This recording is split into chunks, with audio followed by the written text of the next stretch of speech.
Hi all, this is Nandini Ravichandran from the Department of Biotechnology of REC. Today we are going to see about the history of human coronaviruses.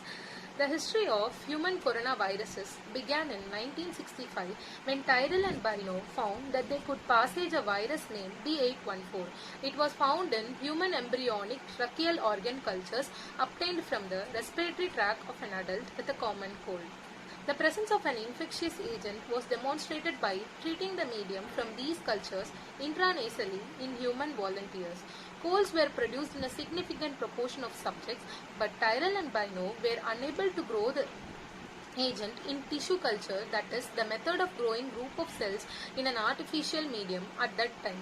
At about the same time, Hammer and Prochnow were able to grow a virus with unusual properties in tissue culture from samples obtained from medical students with colds. Both B814 and Hammer virus, which she called 229E, were ether sensitive and therefore presumably required a lipid-containing code for infectivity, but these two viruses were not related to any known myxo or paramyxo viruses. While working in the laboratory of Robert Chenock at the National Institutes of Health, McIntosh reported the recovery of multiple strains of ether-sensitive agents from the human respiratory tract by using a technique similar to that of Tyrrell and Bino. These viruses were termed OC to designate that they were grown in organ cultures. Since 2003, 5 new human coronaviruses have been discovered.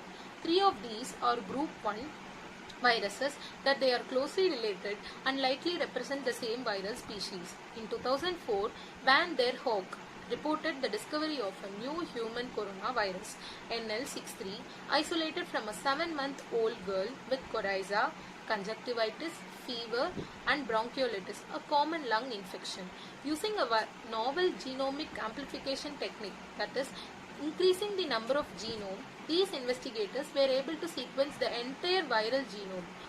Phylogenetic analysis demonstrated that this virus was a group 1 coronavirus related to 229E and transmissible gastroenteritis virus, a virus of pigs. Screening of 614 respiratory specimens collected between December 2002 and April 2003 turned up 7 additional individuals who tested positive for NL63. All had an upper or lower respiratory tract disease or both.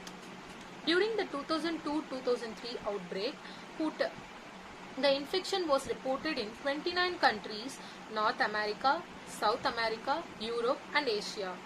Overall, 8,098 infected individuals were reported and identified. It is still unclear how the virus entered the human population. The last series of documented cases to date in April 2004 were laboratory acquired. Thank you. This is all for now. Stay home.